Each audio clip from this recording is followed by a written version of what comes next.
You get on a bus and it's super crowded. The only spot that's open is between two strangers. So you sit down between two people you never met and everyone is fine. Everyone's keeping to themselves, no one's making eye contact, it's perfect. Sure, your shoulders are touching, but that's just what happens. That's part of the bus going experience, you poor person. But then at the very next stop, aisle seat guy gets off.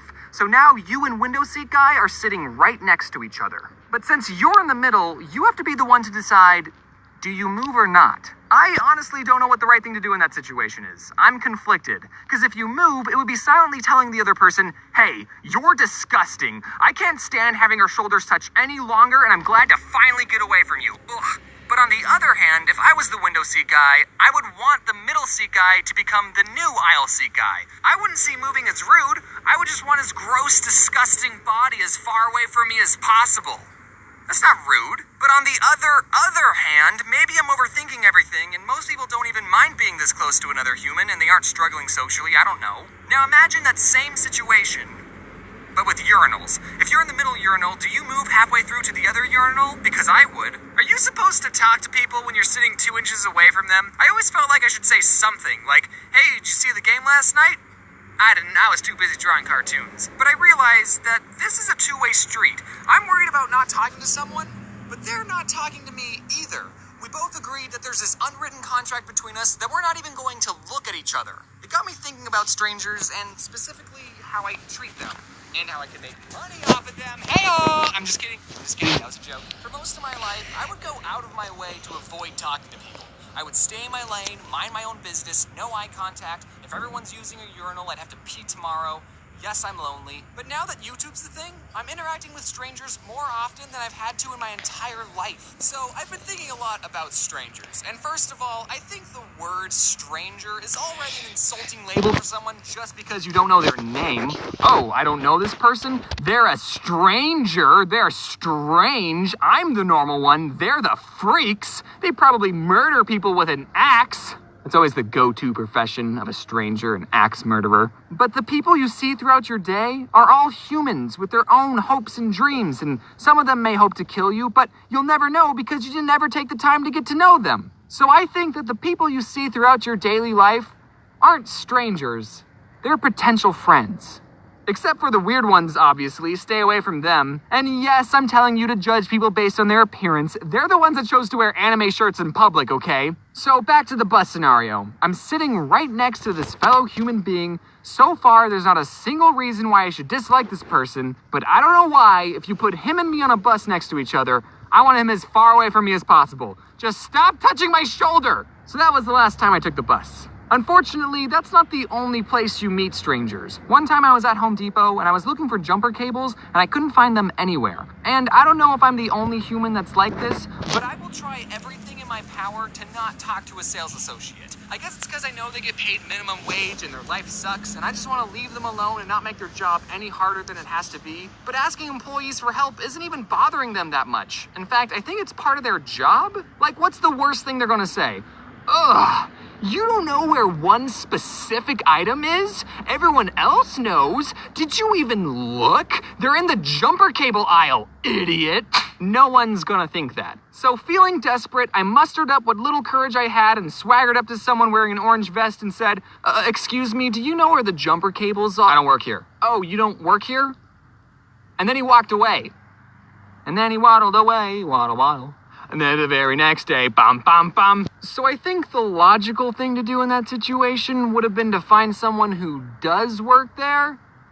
But I left the store because I didn't want to run into that same guy again. But I also bought a hammer because I didn't want people to think that I stole something. So... oh yeah. And by the way, if you wear an orange vest to Home Depot, just expect people to ask you for help. Same goes for people who wear red shirts at Target. You'd think I'd learn from my mistakes, but no, I have a bunch more examples. When my book came out, my publisher said that it was going to be carried at Barnes & Noble, and I thought that was super duper cool and wanted to see my book in the wild. Not to buy or anything, just to have a look at. So I took my friend Adam from Something Else YT, and we went to the local Barnes & Noble and started our search. We looked in the humor section, didn't find it. Then we checked the new release section, it wasn't there either. Then we looked at the best-selling section, then the religious section, but we couldn't find the book anywhere. So either the publisher lied, or they had already sold out. But just to be sure, I asked one of the workers, hey, do you guys have a book by The Odd Ones Out? He kind of looks like this. And the worker typed something out on his computer and said, oh yeah, we got those in the back. We just haven't put them out yet. So then he went to the back room, brought out a copy and handed it to me saying, here you go, kid. And I thought, well, frick. I can't just hand it back to the guy and say, oh no, that's okay. I didn't want to buy it. I just wanted to have a look at it. Do you know how inconvenient that would be? So the only less awkward option I could think of was to buy my own book. And you know what? I'd get a couple cents back from this purchase, so it wouldn't have been a total loss. But Adam, being the more sensible one, said, dude, this is ridiculous. You have to complain. So then he went to the worker and said, so he actually wrote this book. He just wanted to get a look at it, like, in the wild. And the worker said, oh, that's so cool. Do you want to sign our copies? And then I thought, well, hold on. You're not even going to ask me for my ID? How do you know I actually wrote this book and I'm not some guy trying to deface someone else's? And then the guy gave me a whole stack of my books and I signed them all. Last story before I go, I was in the hallway of a building and me and this potential friend crossed paths.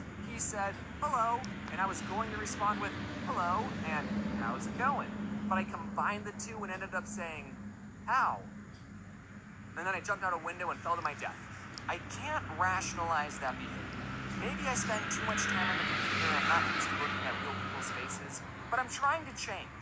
Don't get me wrong, going to conventions and meeting fans has helped me a lot with talking to people. Granted, those conversations are usually one-sided and a real stranger won't already know who I am, but they've still helped me. Now, you might be expecting me to give you advice on overcoming social anxiety, but if you watch this video, you know I'm not the most qualified to give that advice, but I'll try my best. I know it's hard to feel confident, and I'm still working on it, but you have to understand that we're all people, and we all have things that we're struggling with. And in reality, we're not all watching or caring about every little thing that other people do. We're all too busy worrying about what other people think of us. So with enough practice and believing in yourself, you can show the world your true colors, and I think you'll find that people are a lot nicer than you think. So if you're the middle seat guy on the bus and you have to decide whether or not to move, do whatever you want, no one cares. Just stop touching my shoulders. Hey everyone, I know it's been a while. Thank you for being patient with this video. May has been a really busy month because some of you might know that May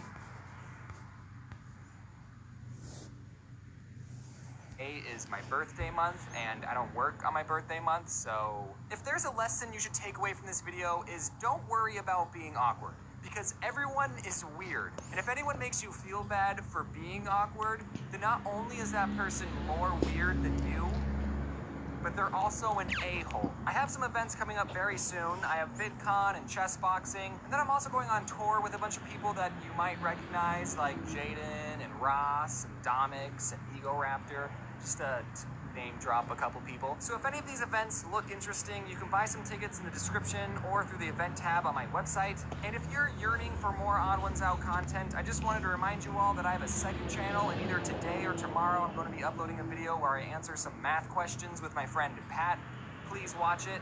As always, thanks to everyone who worked on this video, and a big, big thanks to you, dear viewer, for wearing your seatbelt.